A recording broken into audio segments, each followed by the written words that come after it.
What's up, Blockheads? In the garage today, and we are working on the Sucker Punch. So Sucker Punch Sally recently revealed this to you guys. It is a bike that I came across and found a pretty good deal on it, so scooped it up, but it does need some repairs to it. Since I'm not the most versed when it comes to repairs, we've got Pedro, Wander Moto in the house. You guys be sure to go follow Pedro. You guys have seen him in videos before. I think the first video you were in was like the Harley 48 over at Standard, like we were taking off the wheels. I'll be sure to drop links down in the description as well. You guys be sure to go follow him.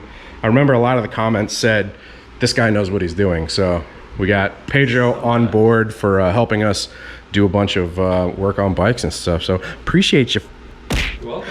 So yeah, today, you want to tell them what we're doing? We're replacing the starter, right? So yeah, this starter is starting to act up, and we're just gonna put a newer, better starter on it. That's it. Cool.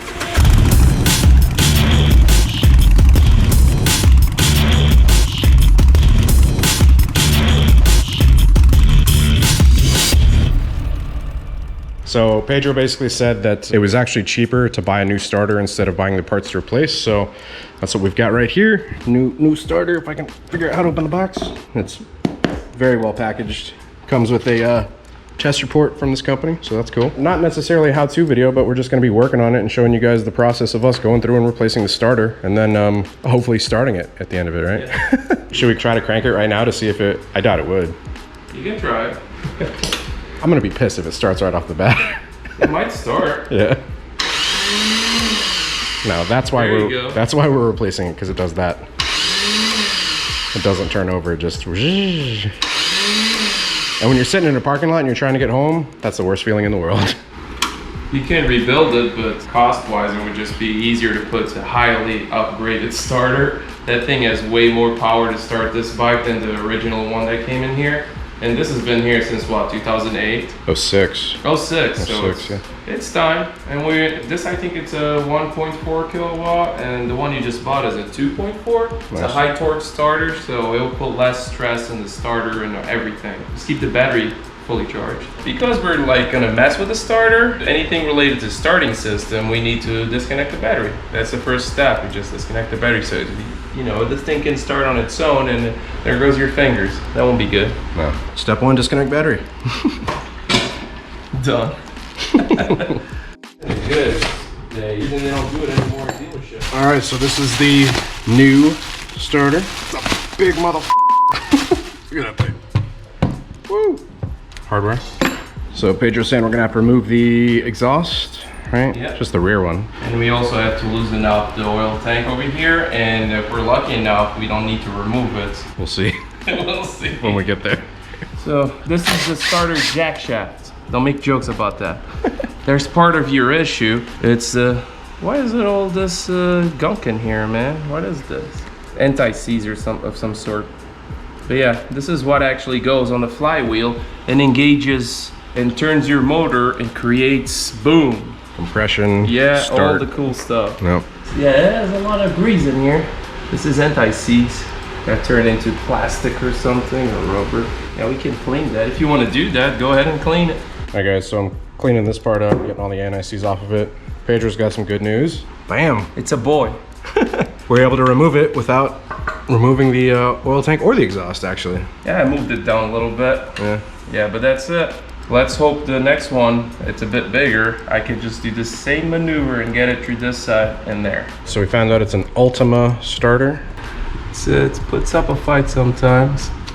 Anti-seize everywhere. Removing a bolt from the end of the... I'm not gonna say it. jack shaft? Assembly. Anti-seize for days, man. They didn't want it to seize, apparently. It's like comparing them side by side. Yeah, we should do that. Like, we should actually put them side by side so people can see. In terms of, yeah, like this, because that's how they're fitting in, right? Yes, that's what goes into the motor. It's the same exact thing. Yeah, same so diameter, same bolt pattern, same everything. What changes over here, it's the size of your starter. The solenoid usually, it's the same size. It seems like this one has an upgrade too. It's bigger, heavy duty. Everything is like bigger on that one. Nice. Merc. There's an absolute ton of anti-seize in here. I'm not sure if you guys can really see it, but Pedro's saying that because of the amount of anti-seize, that's what could have possibly caused the motor to go bad, because you're thinking some got into the motor, and so basically not supposed to have anti-seize in the starter motor. We have like some kind of, if I could describe, a one-way clutch, or the spread clutch, or the starter clutch that's on the jack shaft that rotates locks one way when the jack shaft engages. So if you got any grease that's not supposed to be in there, that clutch can go bad, you know? That might be, I'm not saying this caused the issue, but this might have helped. There's a ton of this stuff everywhere. Yeah, it's way too much. Which means I get to wipe it all down. I choose you, Pikachu. Whew, so much anti-seize. What are we gonna do? Yeah, it's good names, huh? What are the two lines you connected? This goes directly to the battery, and this one is like the trigger switch, I would say, like whatever you need that comes from your starter button. You don't have any starter buttons, but Okay. you know what I mean. I'll still connect it here. We gotta swap this, now that I remember. We gotta swap this thing for the one that you press. I'm gonna take it out of your other starter and put it on this one. How about that? Oh, nice. Yeah. Yeah. So you're just bypassing the. Yeah, you're manually. It's a solenoid that activates, it magnetizes it and pushes the jack shaft. Again, that word. This you're just doing it manually instead of using the switch over here. You just push it manually. Some people have it when they have wiring issues. So this is what we're talking about replacing, is this piece right here. So basically press that button in, presses the jack shaft. I don't know what that word is for.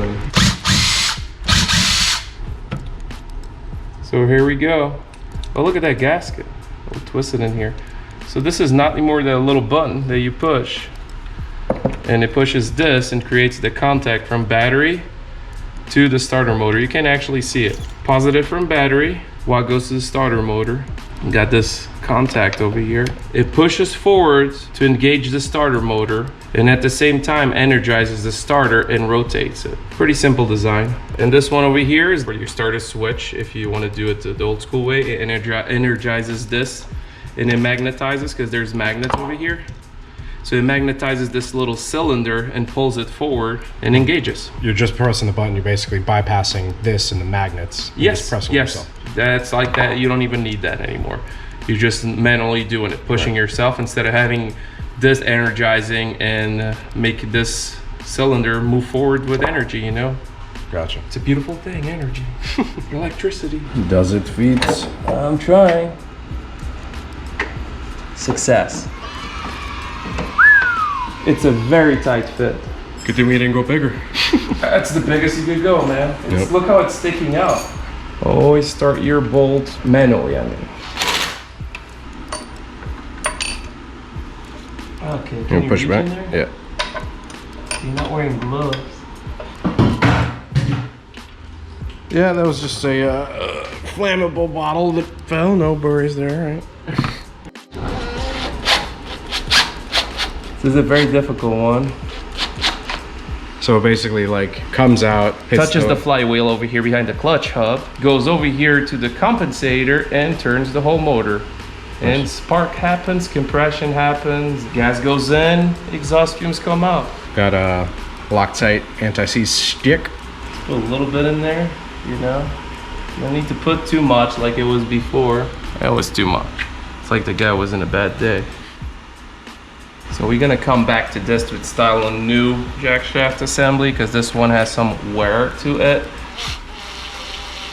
Okay, this is pretty much it. Just gonna like hand tighten it and test the motor, and then we'll torque everything down.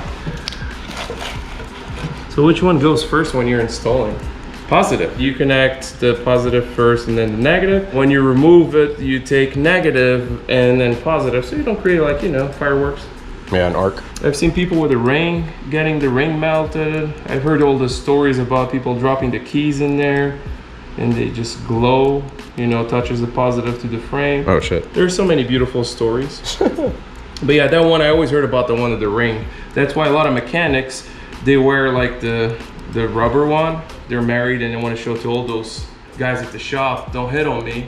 Yeah. Because you don't want your coworkers to hit on you. Right. So you wear a rubber band.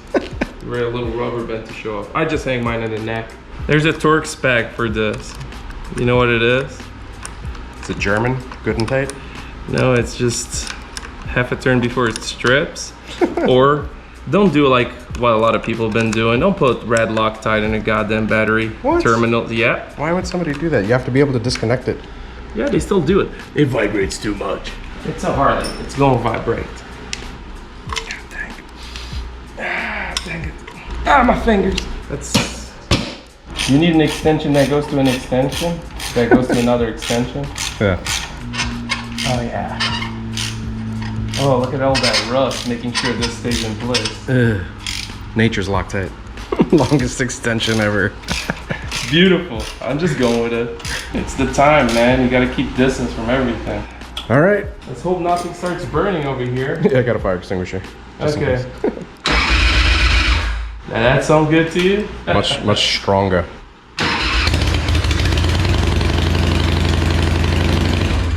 You saw that? The belt, dude. Did we forget the belt? You have a belt. Oh, we had the belt on the pulley. That's what happens when you forget the belt on the pulley. Just too excited. You just wanted to hear it run. Dude, it sounds so much better cranking up though. Yeah. You have so much power now. Yeah, it's so much stronger. As a pro taper strap, I might be a little more upset, but it's like a Harbor Freight strap. This is our lift number 2, the B team lift. It's not coming all the way and engaging over here.